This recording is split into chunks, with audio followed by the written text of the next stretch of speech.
Many people go traveling in Ireland. Most go on tours with everything arranged ahead of time. I prefer to travel more recklessly. It's more like an adventure to remember this way for me. Trying to rent a car, I learned quickly that you need a credit card specifically instead of a debit card to rent from nearly all car rental firms in the airport in Dublin, except one, Dooley's Car Rentals. They saved me, really. They were the only ones to accept my debit card. I wanted something efficient with a manual shift transmission. So I got this little French 6-speed diesel beauty. The first thing you'll have to get used to is left side driving. With a stick, that also meant left-handed shifting. This may be the biggest challenge for most that visit. I found myself quickly getting used to it though. I said to myself, the concept is still the same. Just keep your side of the car towards the inside of the road, and you'll never get on the wrong side of the road. An interesting thing I learned when asking why they drive on the left side of the road. Back in the time of knights on horseback, most people were right-handed. While traveling on the road, you could draw your sword with your right hand and be able to defend yourself from oncoming enemies.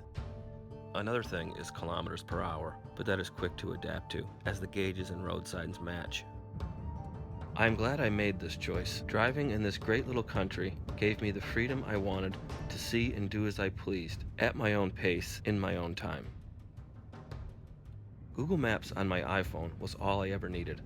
Sometimes I questioned the routes I was taken on. Sometimes later on it seemed like a main road may have been a better choice, even if the drive was a bit longer, but it always got me where I wanted to go, without leaving me stranded or on a closed or private road.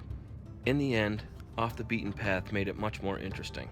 I feel like I was all over this little country, from Adair village to the cliffs of Moher, to Dingle and the Gaeltacht, to Cork and Dublin and Galway, an amazing drive through the Wicklow Mountains, to Tullamore, to Shannon Bridge and the Glendalough.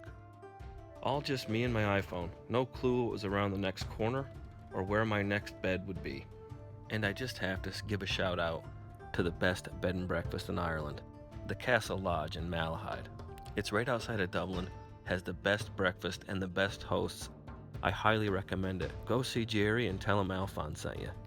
Another thing that may be disconcerting for non-Irish drivers is the lack of shoulders on most countryside roads.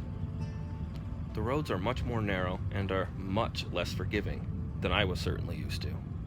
There are times driving where you feel like you are going to rub your mirrors on a stone wall on one side and a car you're passing along the other side. There's no ditch, no shoulders, and very little room for error.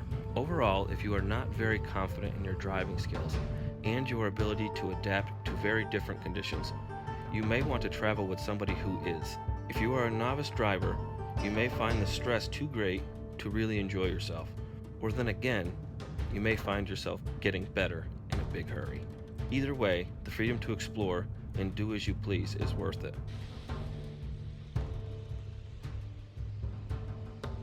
Who doesn't want to drive to Castlemaine and have a drink at Jack Duggan's bar? It was always one of my favorite folk songs, and I had to do it. This drive might be nerve-wracking to some, but it was by far my favorite. I am somewhere on the way from Castlemaine to the Dingle Peninsula. Really right just before the Dingle Peninsula. I have no cell phone service, and there is not a pin drop from the video taken on my phone to see precisely where I'm at.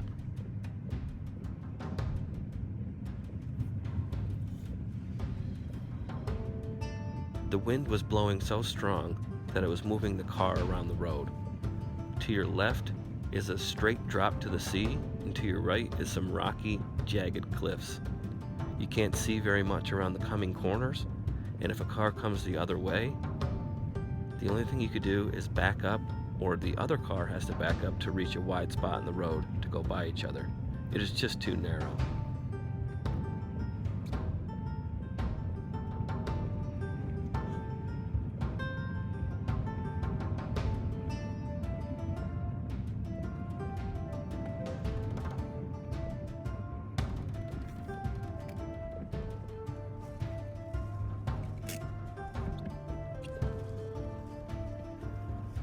And the seagull's afraid if he opens his wings to get away from me, he'll be blown to England.